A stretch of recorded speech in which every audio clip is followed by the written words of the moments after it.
പ്രശാന്ത്, ഈ ജമാഅത്തെ ഇസ്ലാമിയും SDP-യും ആരാണ്?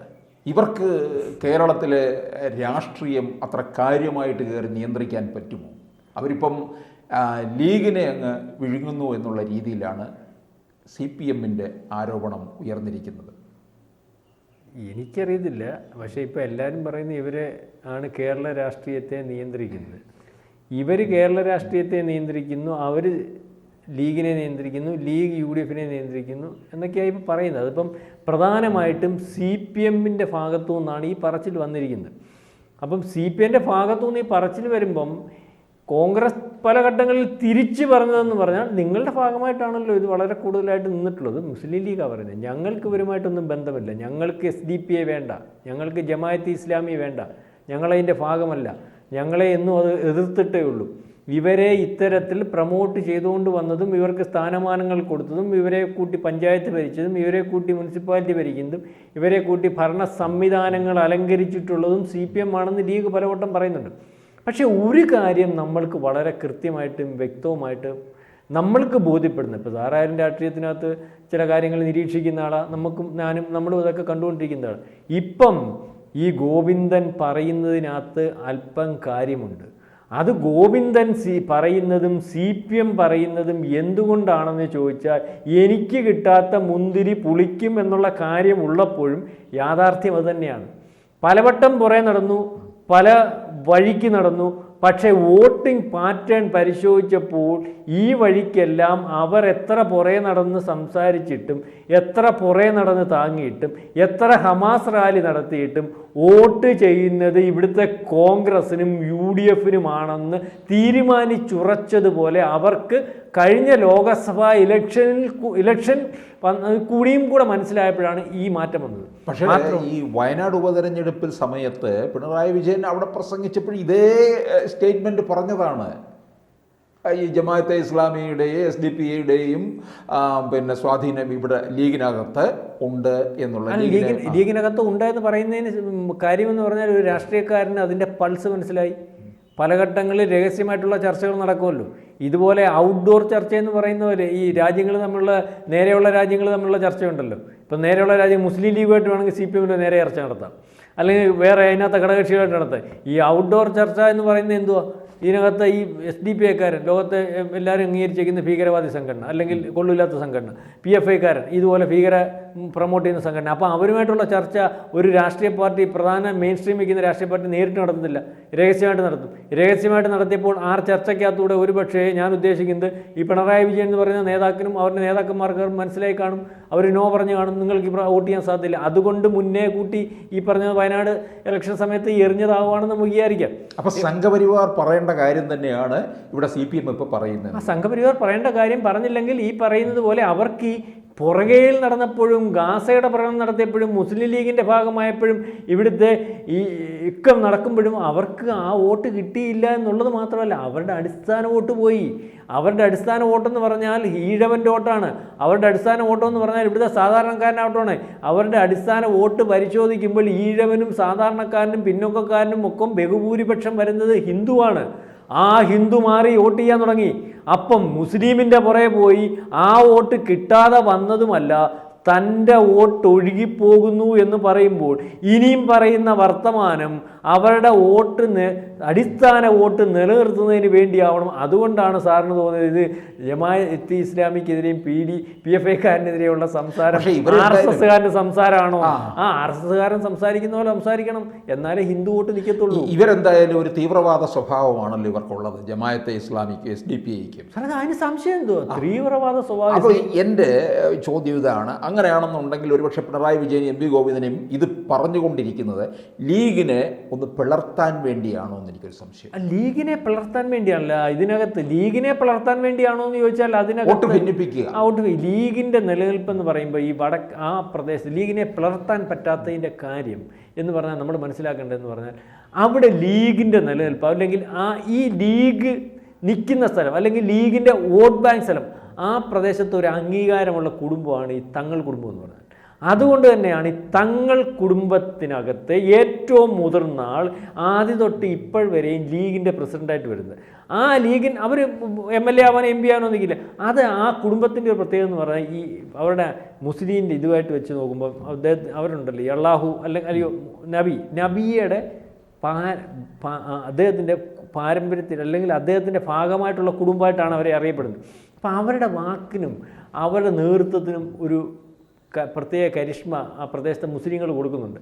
അതുകൊണ്ട് തന്നെ അവരുടെ ഭാഗമായിട്ട് നിൽക്കുന്ന ലീഗിൻ്റെ കൂടെ ഈ ആൾക്കാർ നിൽക്കത്തുള്ളൂ. അപ്പോൾ അത് പിളർത്തുക അസാധ്യമാണ്.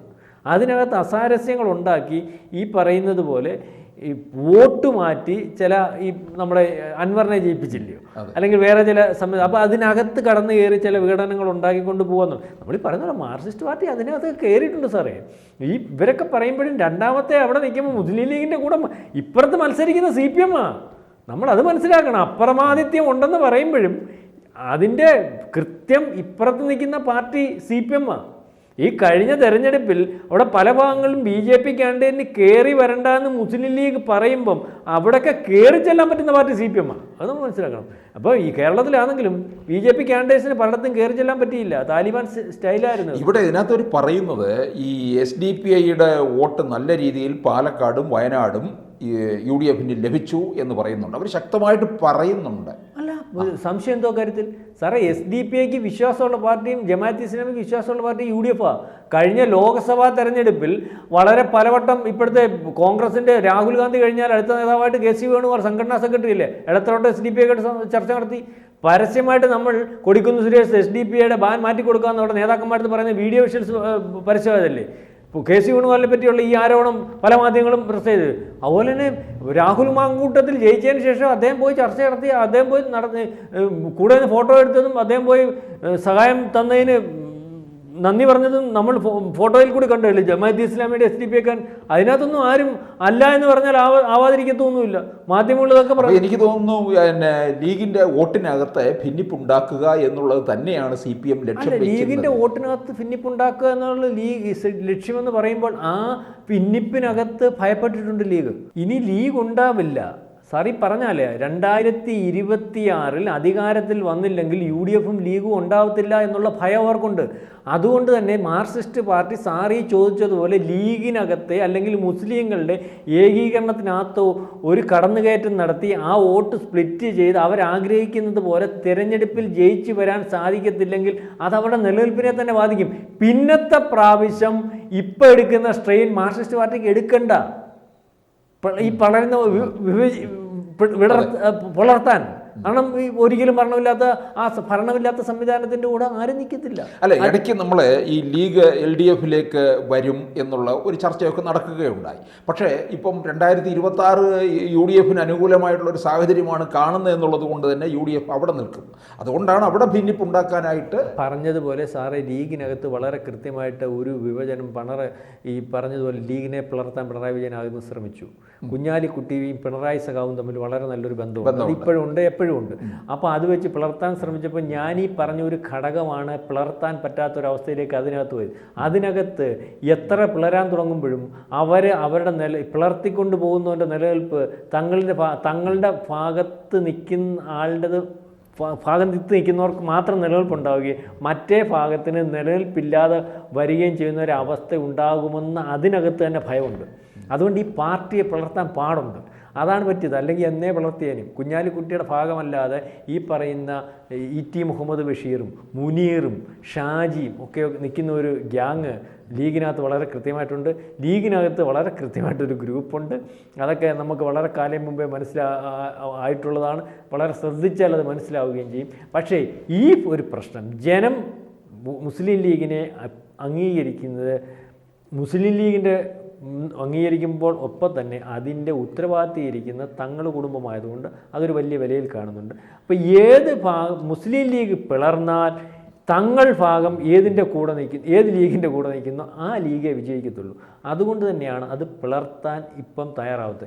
ഏതായാലും 2024 ഈ ഗോവിന്ദൻ പറയുന്ന ആക്ഷേപം ഏത് ആക്ഷേപം കേട്ടാലും SDPIയെ പിടിച്ചാലും PFIയെ പിടിച്ചാലും അധികാരം തിരിച്ചു കൊണ്ടുവരുന്നതിന് വേണ്ടിയുള്ള ഒരു കളിയുമായിട്ടാണ് മുസ്ലിം ലീഗ് മുന്നോട്ട് പോകുന്നത്. ഈ 2026 ഇല്ലെങ്കിൽ ഇനി ഇല്ല എന്ന് മുസ്ലിം ലീഗിന് വളരെ കൃത്യമായി അറിയാം. ആ 2026 UDF തിരിച്ചു വരാതിരിക്കുന്നതിന് വേണ്ടിയുള്ള വളരെ കൃത്യമായ ഒരു രാഷ്ട്രീയ നീക്കവുമായിട്ടാണ് LDF മുന്നോട്ട് പോകുന്നത്. ആ LDFൻ്റെ മുന്നോട്ടുള്ള പോക്ക് ഒരു പക്ഷേ സക്സസ്സിലേക്ക് വരുന്ന രീതിയിലേക്കാണ് ഇപ്പം കാണുന്നത്. കാരണം മുസ്ലിം ലീഗിൻ്റെ അടിസ്ഥാന വോട്ട് പിടിച്ചു നിർത്തിയാൽ, അവരുടെ സീറ്റുകൾ പിടിച്ചു നിർത്തിയാൽ മാത്രം അധികാരത്തിൽ വരാൻ പറ്റുന്ന പ്രാപ്തിയിലല്ലല്ലോ ഇവിടെ UDF ഉള്ളത്. മുസ്ലിം ലീഗിൻ്റെ സീറ്റും ആ വോട്ടും ഒരു പ്രത്യേക പ്രദേശം മാത്രം കേന്ദ്രീകരിച്ച് കിടക്കുന്നതാണ്. അവരുടെ മാത്രം സീറ്റും വോട്ടും കൊണ്ട് കേരളത്തിൽ അധികാരത്തിൽ വരാൻ പറ്റത്തില്ല. UDFന് സീറ്റ് ഉണ്ടാവണം, UDFൻ്റെ ഭാഗമായിരിക്കുന്ന ഘടകകക്ഷികൾക്ക് സീറ്റ് ഉണ്ടാവണം, അത് 70 പുറത്തു പോകണം, എന്നാലേ ഭൂരിപക്ഷം ഉണ്ടാകത്തുള്ളൂ, എന്നാലേ മുഖ്യമന്ത്രി ഉണ്ടാകത്തുള്ളൂ. ഇപ്പോഴത്തെ ഒരു രാഷ്ട്രീയം നമ്മൾ നോക്കുമ്പോൾ നമ്മൾക്ക് മനസ്സിലാവുന്നത്, കഴിഞ്ഞ ദിവസം ഷിബു ബേബി ജോൺ പറഞ്ഞതുപോലെ ഇതിനകത്തെ പ്രശ്നങ്ങൾ ജനങ്ങൾക്ക് ബോധ്യമാവത്തില്ല, UDFിനകത്തെ പ്രശ്നങ്ങൾ ജനങ്ങൾക്ക് ബോധ്യമാവത്തില്ല എന്ന് ധരിച്ച് നിങ്ങൾ മുന്നോട്ട് പോകണ്ട. UDFിനകത്തെയും കോൺഗ്രസിനകത്തെയും പ്രശ്നങ്ങൾ നാളെ കാലത്തെ അധികാരത്തിൽ തിരിച്ചു വരവിന് ബുദ്ധിമുട്ടുണ്ടാക്കുമെന്ന് അതിനകത്ത് ചെറിയ ഘടകകക്ഷിയാണെങ്കിലും പരസ്യമായിട്ട് പറയാൻ തയ്യാറ്. എൻ്റെ ഒരു കാൽക്കുലേഷൻ വെച്ച് മൂന്നാമതും LDF അധികാരത്തിൽ വരാനുള്ള സാധ്യതയാണ് ഇപ്പോൾ കാണുന്നത്. ഇനി ഒരു കൊല്ലത്തിനപ്പുറമുള്ള കാര്യം നമ്മൾ കരുതി ഇപ്പോൾ ഒരു ഇലക്ഷൻ നടത്തിയാൽ അതിനുള്ള സാധ്യത തന്നെയാണ് കാണുന്നത്. അതിനുള്ള കരുത്ത് LDFന് എന്ത് പറഞ്ഞാലും ഉണ്ട്. താഴെ കഴിഞ്ഞ ദിവസം നിയമസഭ പറഞ്ഞതുപോലെ മന്ത്രി രാജേഷ് പറഞ്ഞതുപോലെ അങ്ങ് താഴെയറ്റം വരെ പോയി പ്രവർത്തിക്കാൻ കരുത്തുള്ള പാർട്ടി ഞങ്ങൾ തന്നെയാണ്. ഞങ്ങൾക്ക് ഇതിനകത്ത് നല്ല ബോധ്യമുണ്ട്. അതൊരു പരിധി വരെ നമുക്ക് അംഗീകരിച്ചു കൊടുത്തേ മതിയാവും. കൂടുതൽ വാർത്തകളും വിശേഷങ്ങളും നിങ്ങളിലേക്ക് എത്താൻ ABC മലയാളം സബ്സ്ക്രൈബ് ചെയ്യുക, ബെൽ ബട്ടണും അമർത്തുക.